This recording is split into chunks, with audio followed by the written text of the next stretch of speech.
The Keirin is, in my opinion, the most exciting event in track cycling. It was invented in Japan in 1948 after most of the horses, including the racehorses, were eaten during the famine following World War II. So what would you do then if you wanted to have horse races but didn't have horses?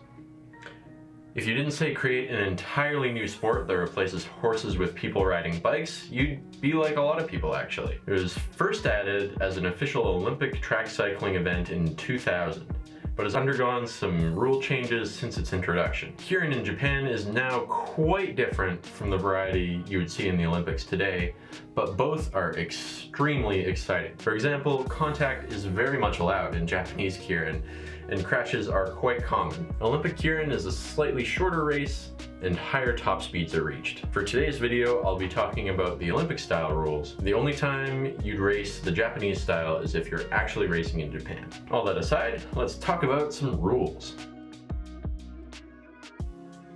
Okay, let's start with the broad strokes.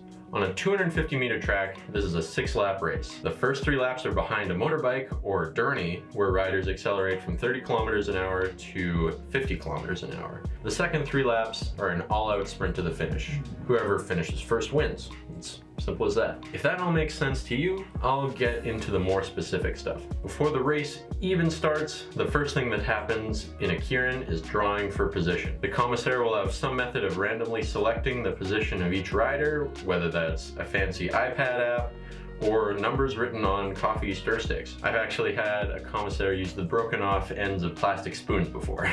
So whatever number you draw in this part is the place that you'll start the race in. This is counted from the bottom of the track to the top, and it's also your position behind the derny once the race is underway. You have to hold this position for at least the first lap behind the derny, but then you can start jostling around and searching for a better position. As long as the front of your front wheel stays behind the front of the derny's front wheel, until they pull off, you can go wherever you want. If you pass the derny before it pulls off, you get disqualified. There aren't any second chances here, so don't do that no matter what. Once the sprint actually starts, the race works kind of like a 6-up match sprint. You still have to hold your line and ride predictably, no blatantly trying to crash people out. Also, once the sprint has been initiated and the lead rider goes below the red line, they have to stay in the sprinter's lane until they get passed or the race is finished. The sprint doesn't always start right when the derny pulls off though, so if you get stuck with position 1, you still have a chance to pull off and give up the lead. So that gives you the outline of the rules,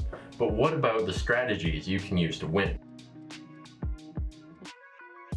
First off, a lot of how a Keirin plays out is up to luck. Like if an opening shows up just as you're starting your attack, or you end up behind someone who drags you right to the front, you can accidentally place way better than you expected. Luck works both ways though. Maybe there'll be a wall of like 4 riders right in front of you. You can't go anywhere. If you find a good position in the race, you can set yourself up to get good luck. Position 3 or 4 off the start is pretty much the best place you can be. You have a good view of what's happening in front of you, but still aren't so far back that you have to get around literally everybody in the race. Having some knowledge of the other riders is also super important. Knowing the best wheel to get behind in a race can give you a huge edge. For example, if you know that one of the people you're racing against likes to go right off the front right when the derny pulls off, try and find their wheel before the bike pulls off. If they make a move, that's a free ticket to the front of the race and a draft until you get a chance to attack them. Also, just going off the front and trying to hold everyone else back is a pretty consistent strategy. Taking the front can get you out of the jumble of riders and get a reasonably good placing. This won't usually guarantee that you'll win the race, but you can pretty consistently get third or so. Also, just being faster than everyone gives you a pretty good shot of winning.